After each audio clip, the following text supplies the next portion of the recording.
What's going on, guys? It's DeeO with the Return of DeeO Gaming on YouTube, and playing some MX vs ATV Reflex here on a 125 against pro difficulty on Headshake Hills or something like that.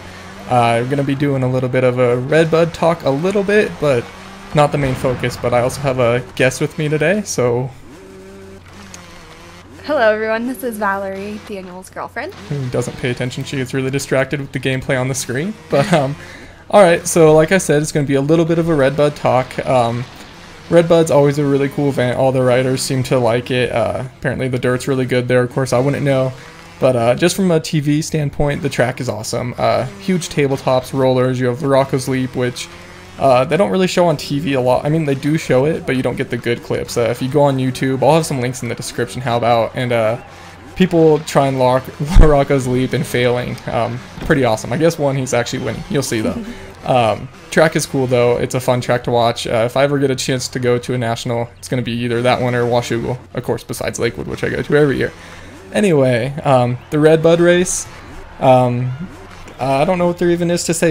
It was really hard to watch because here in Colorado it was raining a whole bunch, and the satellite signal got lost. We lost power, so I didn't get to see all four motos just in sequence. It was all jibber jabber in between and losing the signal and stuff, so that's why this isn't going to be a normal post-race talk. But to start off, I guess, just with the 450s, Dungey's out there just slaying it. I don't know, he won by like 40 seconds or something in the first moto, which was ridiculous, and they gave him a lot of airtime, and it was pretty cool.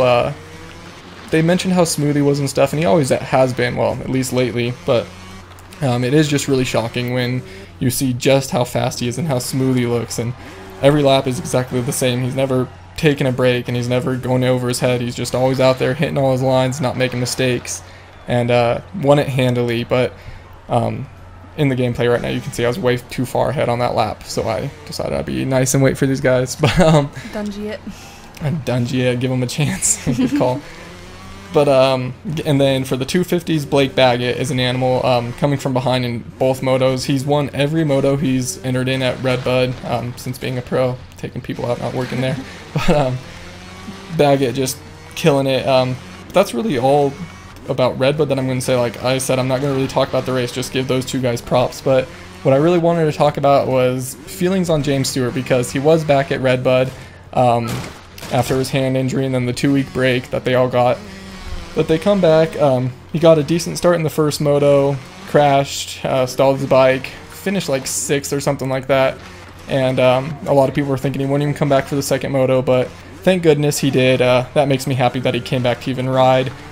He ended up 3rd behind Dungey and Alessi, but Val's here because, as you guys know, I'm a huge Stewart fan, and she's not so much of a Stewart fan, so I thought it'd be kind of cool to get two different perspectives. I told her that we were going to talk about James Stewart, but we haven't discussed what we're going to say, and she was like, so even it's okay if I talk crap? And I'm like, well, that's the whole point of our differing opinions. So to all the people who hate that I talk so good about Stewart, well, here we have a different opinion. So I'll let you start, Val. Just go on a little bit of a rant about Stewart if you want. Okay, well, as you guys know, I've been dating Daniel for over 2 years now, and I didn't know much. And if you didn't know, now you do. And if you didn't, you do now. And I didn't know anything about motocross before I met him, and when we met, Stewart was injured and out, I think, and so when I started watching motocross, I didn't see any of Stewart, and I got to know many of the other players and started liking them. Oh my God. Other riders. They do motocross. They do motocross. Anyways. So, seeing Stewart back again has been kind of rough because he's never gotten on a streak or done really well because of Ryan Villapoto and Dungey. So you think maybe you don't like Stewart because, as much as it pains me to say, you didn't really see him in his prime? I didn't, yeah. Like, I didn't see him before when he was the fastest man on earth. And he's still getting fast qualifiers and stuff like that, but... Yeah, Dungey actually had a faster qualifier at Redbud. Fun fact for everyone there. Yeah. But yeah. So you think you don't like Stewart as much just because you never witnessed him when he went 28-0 and when he was winning on the 125s by 35 seconds, stuff like that? Yes, I think that's the main thing, and I've seen more consistent, more outlasting riders since starting to watch motocross. Yeah, since you've been viewing, he's been injured like 3 times, so Yeah. that makes sense. Exactly. My thoughts, like, usually, as I've already stated, and you guys already know, I'm a huge Stewart fan, but when I was watching it, I tweeted something about how I hoped he went out for the second moto, but then stopped after that, and I said my reasoning for it would be in my commentary. So here you go. I wanted him to come out second moto just to shut up some of the doubters, because they're always out there, they're always going to be out there, but at least he went out and rode. And after the first moto, I didn't see the second moto interviews, but after the first one, he was really cool about it. Always has a smile on his face. That's one of my favorite things about him and all. But my reasoning is how he's riding right now, I don't think he'll be picked for MXDN. Dungey obviously will be, and I think we can just be safer with someone else, and I think that's why he's even riding this year. He's trying to get that last spot on MXDN, and I'm worried that he's going to sacrifice his wrist or hand or whatever health for that. I think that if he just kind of takes the rest of the outdoor season off, I mean, everyone's going to hate on him, but if he shows up at every race and doesn't win, people are going to hate on him. He's really in a lose-lose situation unless he goes out and wins, which Dungey's on too high of a horse right now. I don't think Stewart can beat Dungey straight up unless Dungey gets a bad start, which I don't know if that'd be considered straight up or not. But I just think he needs to heal, come back. That was awesome right there, by the way. He needs to heal, come back Supercross season, and hopefully maybe be back to old Stewart on a new bike, the Suzuki. I mean, I know it's not new for him right now, but new for Supercross and not his old Cowie days or the Yamaha days. So that's just my thoughts, because yeah, it does get old watching him crash and it sucks, but I mean, you have Nico Izzy who's crashing a ton as well, just not as big of a name, so he's not getting as much publicity about it. But I don't know, I of course want Stewart to do well, but I also want there to be good racing. It sucks when Dungey pulls away and wins by a ton, but Stewart was there this week and Dungey still won by a ton, so that's not even a valid argument really. And I didn't get to see 450 Moto 2, but what I saw of Moto 1, Stewart he looked bad. He looked terrible out there. Of course, he had the crash. He had one gnarly swap that he somehow saved, but could have been super ugly.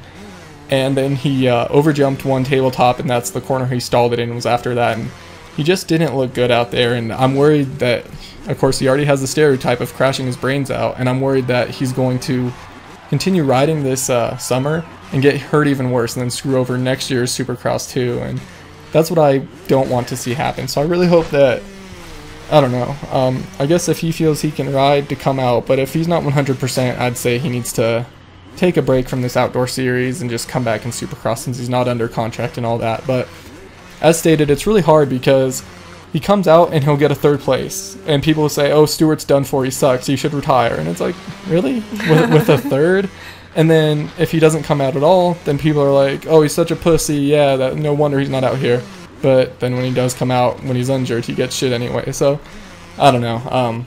It's weird because it's such a touchy subject for me, and I don't even know why. Like, it shouldn't matter to me one bit about Stewart. I lost the race right here. I was very upset about that, but that's okay. I shouldn't have waited after that first lap. But people give Stewart so much crap, but it's like, sure, he's not the fastest man on the planet anymore, but he's still fucking fast. Like, until you're getting 3rds, then you should really shut up. I don't know, just, oh, he sucks. And it's like, oh, you race local D class, congratulations. But whatever, I guess. Yeah, that's my feelings. Did you have any others you wanted to add in there about Stewart or Dungey or anyone this year? Yeah, along with what you said, I think people should still applaud his efforts, but he has such high expectations that unless he's winning overalls, he's not really getting the appreciation he needs. And so I think he can win overalls. I think you're right, he's just not 100% right now. He needs to focus, he needs to stop making mistakes and stop being a hazard on the track, which I think everyone's a hazard. So yeah, I think the lappers are more of a hazard than James Stewart is. But so yeah, that's it for Redbud. Like I said, I didn't really talk about the race, but huge props to both Dungey and Baggett, and I know obviously there's tons of other guys that killed it out there. Derek Anderson and Tucker Say both made the main event program, which was awesome to see. But we'll see how Spring Creek goes. Maybe Stewart will be there. I assume so since we haven't heard anything. But as I said last week on Twitter, hopefully he gets a 2nd or 1st, because if he does any worse than that, then he gets a bunch of shit. But just my views as always. And if you don't follow me on Twitter, it's DeeO991. I talk a lot about the races on there, and it's really fun to interact with you guys. That's all I have to say. I think, if you want to plug your Twitter or any last words or anything. My Twitter is VeWalker, and I tweet about really random things and sometimes about the races, so follow me if you'd like to. And if you got this far, thank you for watching. One last little question you can answer in the comments if you would like. Since I feel Stewart isn't going to be MXDN unless he really steps up his game, who do you think the third rider will be? Right now I'm assuming Baggett, Dungey, and another 450 rider. Alessi is second in the points and he's a strong rider, but I feel thanks to all his controversy in the past, he will not be a pick, but it'd be interesting to see who you guys think. We have Weimer, we have Tickle, I mean, we still have Stewart, of course, Short. Let me know what you guys think, but thank you for watching. If you like this, click the like button, and I'll talk to you guys later. Take it easy. If it's easy, take it twice.